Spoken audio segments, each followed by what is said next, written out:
Hello, this is Chris Maynard. I'm coming to you from my office here on the campus of Union University in Jackson, Tennessee.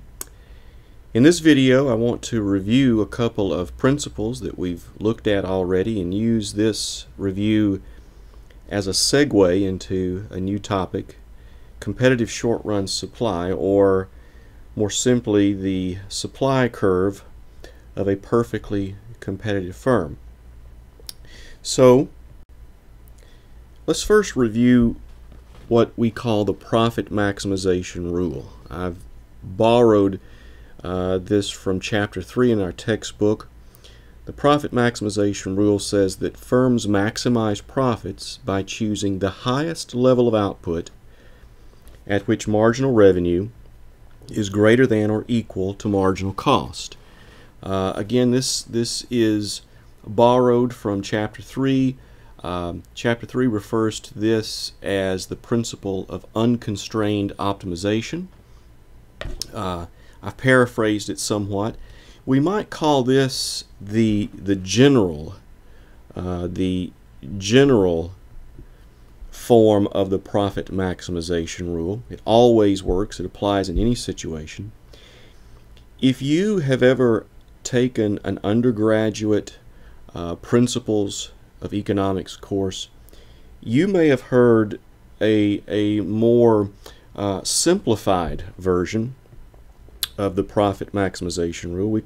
I'll call it the simple form of the profit maximization rule, that firms maximize profits by choosing the level of output where marginal revenue is equal to marginal cost.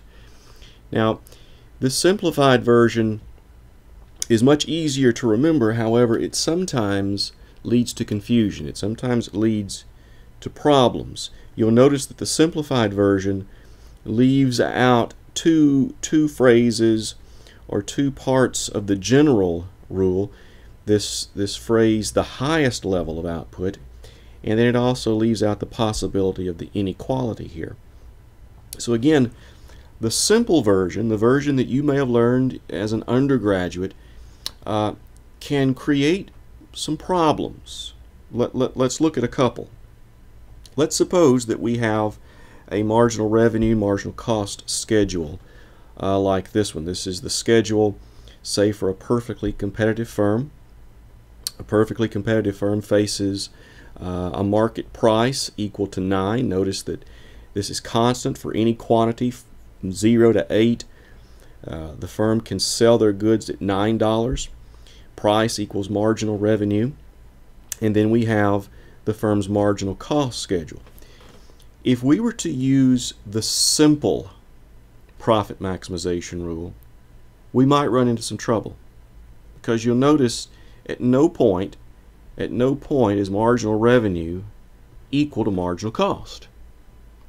And so at first glance, it might appear as though that this firm is not able to optimize, is not able to maximize its profits. But remember the general rule. We look for the highest level of output at which marginal revenue is greater than or equal to marginal cost, and that occurs at a quantity of 4. At 4 units, marginal revenue is 9, marginal cost is 8. We wouldn't go to 5. We wouldn't produce the 5th unit, because at that point marginal cost exceeds the marginal revenue. That 5th unit would be unprofitable. So the firm maximizes profits by producing 4 units. And again, we used the general form of the profit maximization rule. This is a situation where we have what is called discrete mathematics. There are gaps between these values of the marginal cost, and so marginal cost is never equal to 5 or 5.5 or 5.578.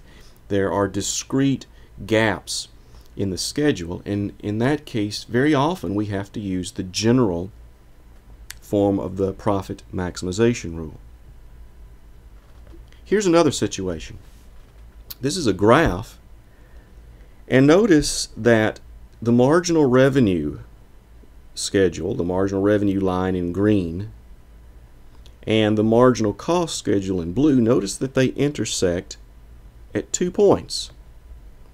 We might say this point, we might call that Q1, and this other one, it's already labeled, let's call that Q2. Now you might think, if you use the simple version, the simplified version of the profit maximization rule, that there are 2 optimal quantities. No, there isn't. There's only one, because we always seek out the highest level of output at which marginal revenue is greater than or equal to marginal cost, and that would be at Q2. What's wrong with Q1? Well, for one thing, price at Q2 is less than the average cost, so the firm would have a loss. And the reason is because the firm is operating in what we call stage 1 of production. We haven't reached that point where diminishing returns have set in. So we always seek out the highest level of output where marginal revenue is greater than or equal to marginal cost. So I hope that review helps. Now, in the previous lesson page, we looked at the shutdown rule. The shutdown rule can be thought of as 3 parts. As long as price is greater than average variable cost, the firm should continue to produce in the short run, even if they are earning a loss, even if price is less than average total cost. If price is less than average variable cost, the firm should shut down. They're going to lose money, but the losses are less by shutting down than if they continue to operate. And then if price equals average variable cost, if the 2 values are the same, then the firm has reached its shutdown point. And at that point, it really doesn't matter what the firm does. Whether it produces or shuts down, its loss will be the same. Its loss from operation will equal its fixed costs. And so again, we call that point the shutdown point. That price where price equals the minimum average variable cost is called the shutdown price. So let's look at this graph and let's apply what we just learned. Let's suppose this perfectly competitive firm faces a market price of $2.60.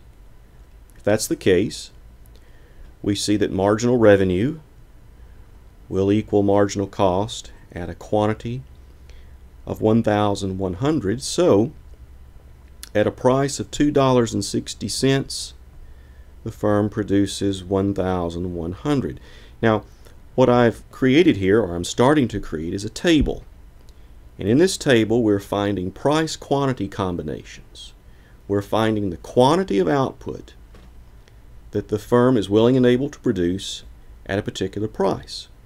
So let's try another price. Let's go to $1.60.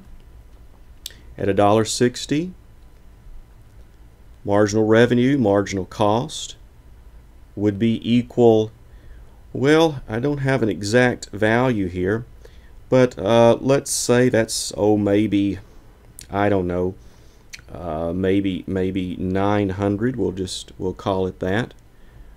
I'm sort of guessing somewhere between 800 and 1100. If the market price falls to $1.50, the firm is at its break-even point, earning a normal profit. Price equals average total cost. The firm produces 800.